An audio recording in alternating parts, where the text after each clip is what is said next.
الحمد للہ رب العالمین والصلاة والسلام علی اشرف الانبیاء وخاتم النبیین وعلی آلہ وصحبہ اجمعین اما بعد فاعوذ باللہ من الشیطان الرجیم بسم اللہ الرحمن الرحیم انما الصدقات للفقراء والمساکین والعاملین علیہا والمؤلفة قلوبهم وفی الرقاب آمنت باللہ صدق اللہ مولانا العظیم۔ معزز سامعین اکرام، جیسا کہ آپ کو معلوم ہے کہ ہمارے بیان کا سلسلہ نمبر 8 آپ کے ہاتھوں تک پہنچ چکا ہے اور 9 کے انتظار میں ہیں آپ، جس کا عنوان ہے حضرت عائشہ صدیقہ رضی اللہ تعالی عنہ کا صدقہ کرنا۔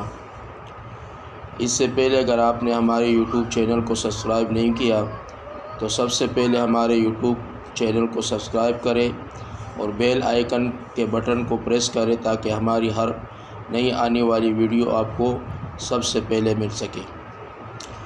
حضرت عائشہ صدیقہ رضی اللہ تعالی عنہ کی خدمت میں 2 گونے درہموں کی بھر کر پیش کی گئی، جن میں 1 لاکھ سے زیادہ درہم تھے۔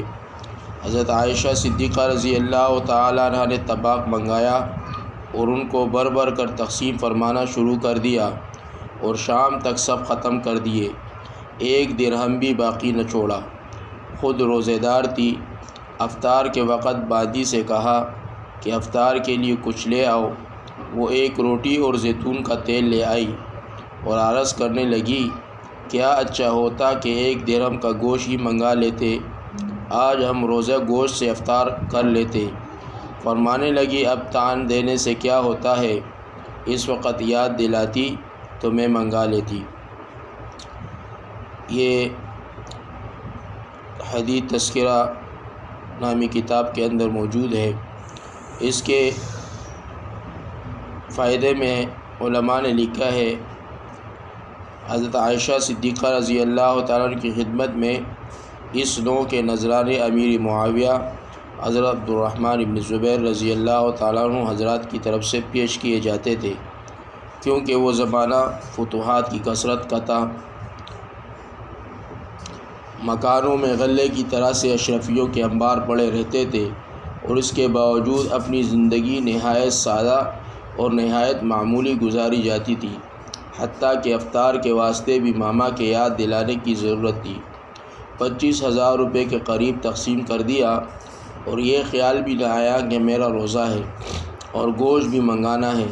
آج کل اس قسم کے واقعات اتنے دور ہو گئے کہ خود واقعہ کے سچا ہونے میں تردد ہونے لگا، لیکن اس زمانے کی عام زندگی جن لوگوں کی نظر میں ہے ان کے نزدیک یہ اور اس قسم کے سینکڑوں واقعات کچھ بھی تعجب کی چیز نہیں۔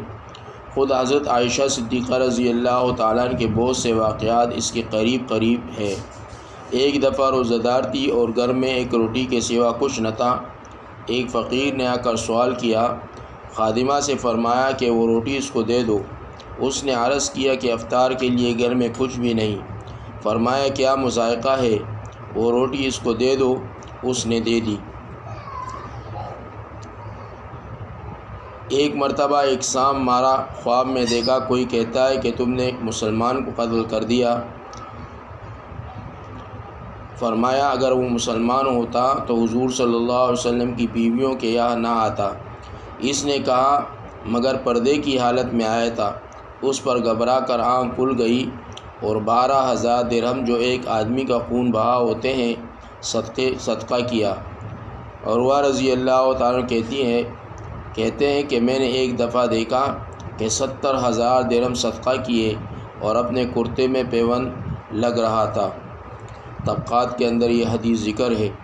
تو یہ تھی حضرات صحابہ اکرام رضوان اللہ تعالی علیہم اجمعین کی اندرونی زندگی کہ خود تو گزارے کے لائق مال پر قناعت کرتے تھے، لیکن جو ان کو میسر ہوتا دنیا اللہ تبارک و تعالیٰ کی راہ میں خرچ کر دیتے۔